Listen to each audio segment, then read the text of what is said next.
So, the Crunchyroll Anime Awards have come yet again. What's that? You think the awards are trash and the competition was rigged? Shut your Yo, it's your girl Kaze back at it again with my second YouTube video. It's another year, and we have yet another battle between Crunchyroll and the anime community on our hands. For once, I'm not on the front lines this time, cause if anything, it is in my humblest of opinions that this year's overall results were a lot more well-deserved and diverse than the ones from previous years. Like, hello? Did you forget about the Yuri on Ice Awards of 2017? How about the bnha Awards of 2018? Like, come on people, things could have been a lot worse this time around. Especially with the insane popularity wave AOT's been riding. We should be grateful we avoided having the Attack on Titan Awards of 2021. Not that I'd complain about that, lol. Now, that's not to say I totally agree with every winner. You know, I am human after all with my own thoughts and opinions, and I'm not one of the sheeple. I also have my former and still lingering gripes about the nominations and general handling of the awards by Crunchyroll too. One example being putting a single series into multiple categories, failing to include certain animes in any category, and more personally, putting Eren in both the Protagonist and Antagonist categories, which is f***ing stupid because Eren isn't even an antagonist, but that's for discussion later. And also after the video is over, because you should check out my Attack on Titan OP analysis video that also does a little deep dive into Eren's character. It'll make your understanding of my opinions much more understanding. Okay, shameless promo over. Personal gripes aside, I will say that a majority of the results can be justified.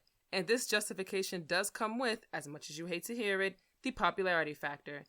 Speaking of which, can't we just later rest the argument that, oh, of course so-and-so won because it's popular, to rest already? It's such an irritating excuse that's been regurgitated into and out of the mouths of like everyone ever, like a damn bird feeding their babies. All award shows are like that. All award shows are popularity contests. Stop acting like you don't know that. Moreover, doesn't the concept of popularity mean that the majority opinion collectively agree that the thing in question is well liked? stupid. Because it sure as hell isn't a single entity doing the mass voting for the winners, is there? Exactly. Congratulations, you played yourself. But I digress. Let's get down to awards business, shall we? Oh, wait, hold up. Let me just say that I won't be discussing every category. Hell no. Ain't nobody got time for that. Ain't nobody got time for that. And y'all don't really care about all of them anyway. Y'all know which ones I'm talking about. Okay, let's go.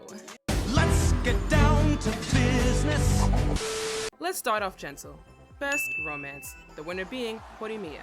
Now, y'all are gonna hate me over the reason why I have no qualms about this outcome, and that's because I have never watched nor read a single piece of media from Fruits Baskets.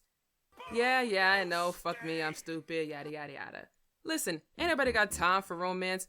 Ain't nobody got time for that. I got that out of my system when I was a kid. All I want to see now is tragedy and sorrow. If it ain't gonna throw me into an existential crisis, then me now want it.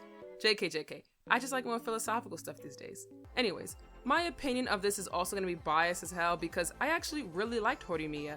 Yes, I know, I don't care for romance, just shh. And it actually almost made me want to get back into the romance genre. Hell, it even made me want to give slice of life genre a chance, and that's actually my most disliked genre of all time. I think what made it so likable, and thus well-deserving, is because of the simplicity of the story. There's no stereotypical love triangle bullshit, there's no unnecessarily long as dragged out to hell and back, I'm looking at you, Kimi no Toroke, prolonged stalling of love confessions, or any of the other stuff that romance stories usually have. Not saying Fruits Basket does, cause fuck if I know, but the lack of such is what makes horimiya stand out. That and the dynamic between the main pair is very refreshing and funny as hell, and even the side characters have their own quirks that make them memorable. It's a series that doesn't take itself too serious, and it's a pretty realistic portrayal of high school love. So I think its win is justly deserved. Okay, on to Best OP. Now you and I both know there was only one anime that was snatching that W like a mosquito to your blood, and that is none other than Attack on Titan. It's common knowledge that AOT is the king of OPs. Yes, I said it, and that's the hill I don't even gotta die on cause all y'all grilled me whether you wanna admit it or not. And it consistently gave hit after hit of OP in the entirety of its lifespan. When you first listened to My War, your initial reaction was most likely, the fuck? But then after your second listen, you headbang your head so far into the wall you isekai'd your ass into Shiganshina. It's a bop, but it's not just a bop. It's personal. It's a narrative reflection of the infamous Eren and all his struggles, and it even reflects the turning point of the narrative itself. It's fucking awesome, and it's well deserved. Period, poo. Period. Well, I say all this to say that I actually did not vote for my award. Yes, I know I'm a hypocrite, aren't we all? But hear me out. I actually chose JJK's OP. Nah, I'm just kidding. That shit was mediocre as fuck. I chose Tokyo Revengers Crybaby Hero. Shocking, isn't it? Or rather, it shouldn't be, because that shit goes harder than whatever the fuck Waka Flocka was going in his paint back in 2010. Also, fuck your national anthem. Fuck it! Cause ain't nothing inspire you to be more patriotic than this motherfucking anthem, okay? Okay. I nearly threw up gang signs with one hand and a salute in the other while listening to this bitch. And 4K people agree. But am I mad that I lost? No. Why? Best ending. LOL, y'all still watch those? Just kidding. No, but seriously, I don't remember a single one of them, so...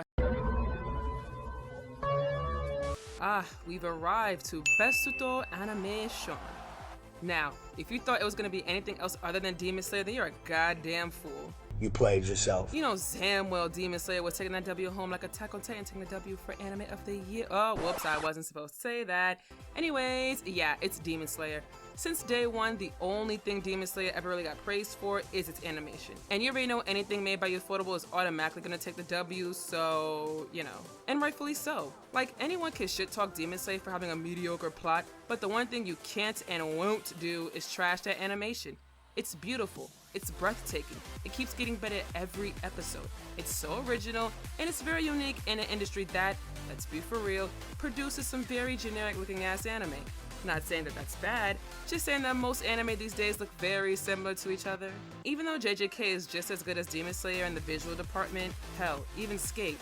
Actually, wait, can we talk about how Skate deadass didn't even get nominated? You know what? Yeah, I'm salty about that, I'll admit it. How do you put Skate in character design, but not in animation? Bruh. Like, and to add insult to injury, they put Kobayashi Dragon Maid, but not Skate? Crunchyroll, what the fuck? What's the reason? What was the reason? Did you even see those sexy ass skating sequences? Did you forget how heart-stopping that battle between Adam and Reiki was? Adam and Langa? Bruh. Come on. Y'all make me sick. Sick! Y'all make me sick! Whatever. Like I was saying, while those series have good animation, they are not on par with Demon Slayer. Yes, it's not, and you know this, so get over it. So this win, well deserved. And speaking of character design, I was a little surprised by this too. As much as I love and praise JJK, I will admit that JJK is pretty boring in terms of character design. Not to be confused with general animation, okay? Like, compared to even other nominations, JJK is pretty boring. Like, compared to Fluorite Eye Song and Talk Up Destiny, which for some reason did not get nominated. Seriously, Crunchyroll, what the fuck? And don't kill me for saying this, Demon Slayer, it's just odd how JJK won. I guess Gojo's beautiful baby blues must have gave it the W, cause overall it really is boring. I am mad though, especially because I didn't watch any of the nominees save for Skate, which again does not belong here. So it's whatever, well deserved I guess. Okay, now we're entering some dicey territory here, so prepare your weapons for war, my former friends. Best boy. Not gonna hold you, this actually surprised me with the amount of Mikey and Drake and Sims, myself included. I thought for sure one of them was gonna take the W. But, well, surprise, surprise. Surprise, motherfucker. I got beat by Little Midget King. I mean, there's nothing to be upset about. I've heard nothing but good stuff about Ranking of Kings, and Butchie is apparently an underdog type of character, and he really is so adorable looking. So it's not a real shocker and nothing to be upset over. Well deserved. But why they have to do Senko like that? That's like putting Batman in a superpower contest. He ain't winning that shit. Best girl. Oh boy, there were some salty ass people in the comments over this one. So y'all really gonna act like Nobara wasn't the most talked about anime girls of the year? Especially on TikTok? Have you seen how many people have cosplayed her so far? It's Nobara. If you think she wasn't gonna win, I don't care who else you thought was going to. What? Toru? Komi? Well, Komi had a much better chance than any of the others, but you know what I'm saying. Go on TikTok. Go on every female Instagram cosplayer's page and then try to tell me why you're still shocked that she won. K. Also, Nobara is bad as fuck. I don't even care why. Man, whatever. Best fight though. JJK. Well deserved as a motherfucker. That fight was sexy as hell, and I still remember it as clear as day. It was so dynamic and fast-paced that if you blinked, you already missed half the battle. And the way it showcased Yuji, Todo, and Hanami's abilities were so detailed, it was insane. I loved that battle so much, and technically, it was as realistic as a battle would get if people had powers like that, if you ask me. It was also the reason why we have one of anime history's best duos ever, don't argue with me on that, and of course, it deserved to win. I will say though, I do believe that if it wasn't for the bitter ass weebs who trashed AOT CGI, AOT would have probably taken a W. The battle between Eren and Porco/Lara was sick as hell, and pretty symbolic given how it was a hallmark for Eren's descent into supposed madness and rebellion. Wait, hold up. Let me speak about the CGI real quick. Y'all really like to trash on CGI for the most dumb-assiest of reasons. Like, y'all want to see some really ugly CGI? Let me show y'all something real quick. No, no, no, no.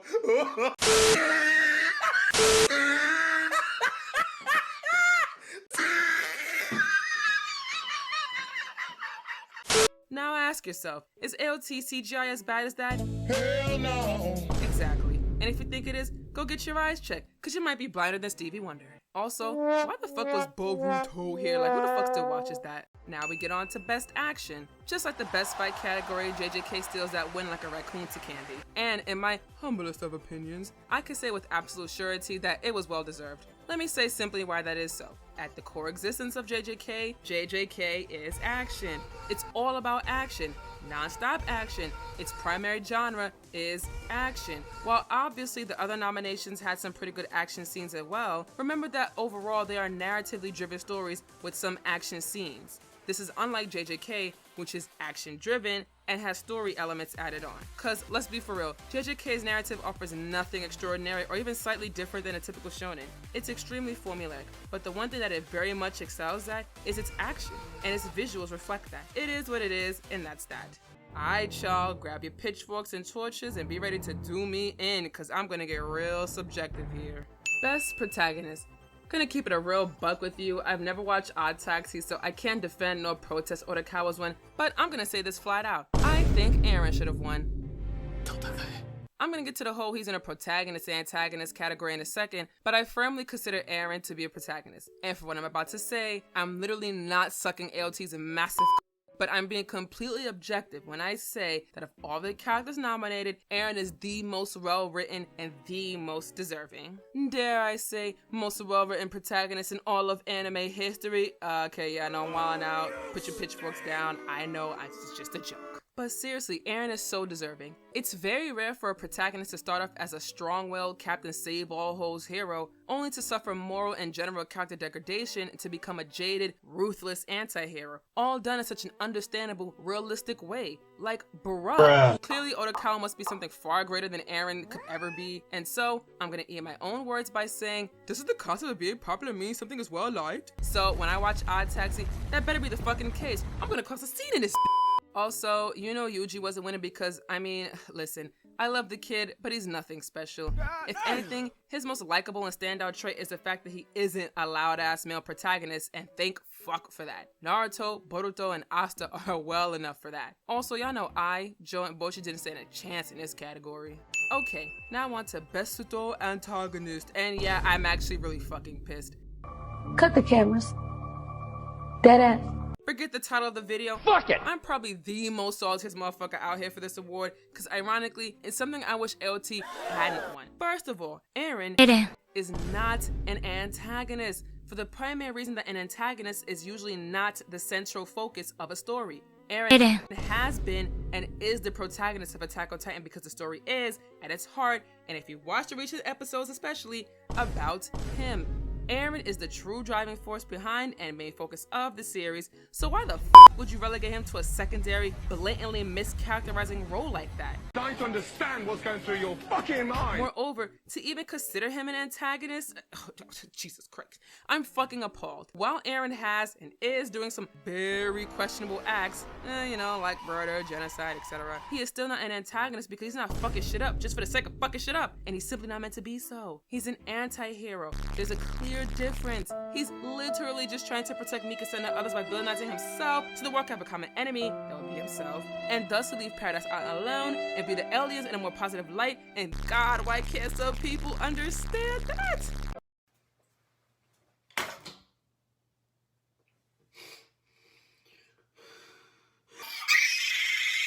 you can understand if you check out my analysis video, link in the bio somewhere and on this video.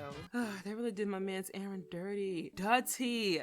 Anyways, with all this being the case, putting Eren in the same ranks as people like Kisaki, Adam, and Shigaraki is so unfair. Them motherfuckers been evil since the start and are meant to be that way and only that way. And I'm purposely omitting Yano and Echidna because I haven't watched Re:Zero either, so I didn't care shit about her, but she looks mad evil.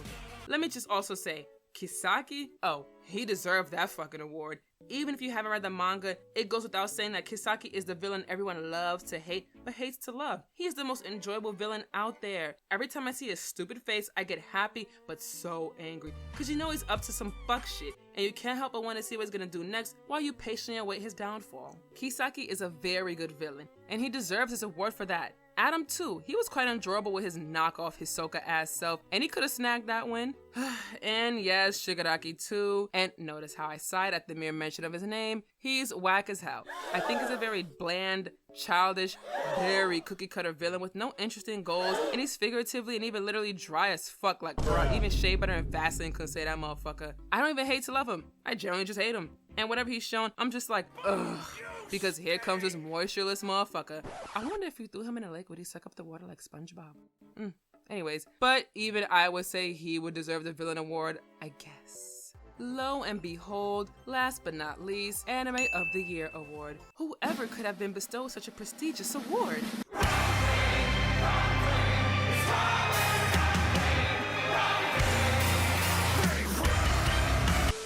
Yep, to no one's surprise, not to suck AOT cock or anything, but this award wasn't going to anyone else but AOT. You knew it, I knew it, your family who doesn't even watch anime knew it, God foretold it in the book of Genesis, we all knew it. And honestly, if you think it doesn't deserve Anime of the Year award, you're just salty like some McDonald's french fries, and you should probably go to the doctor to check your cholesterol. Just kidding. Seriously speaking, I can agree that maybe in some respects it's unfair because AOT is a franchise that has had a solid fan base for quite a long time. As such, to compare it to newer anime that's only just gaining traction can be considered a little unfair. However, say Crunchyroll decided to omit long-running anime from the Anime of the Year category to give new animes a chance. For one, there would actually be more backlash. Two, doing so wouldn't be an accurate representation of the majority consensus. And tres, AOT is just good. Time doesn't always determine value. Just look at Dragon Ball Z. And AOT could have flopped, but it didn't. It's gone long and strong the entire time it's been around, and was the single most anticipated anime even over Demon Slayer. So its success and this award is 100% deserved.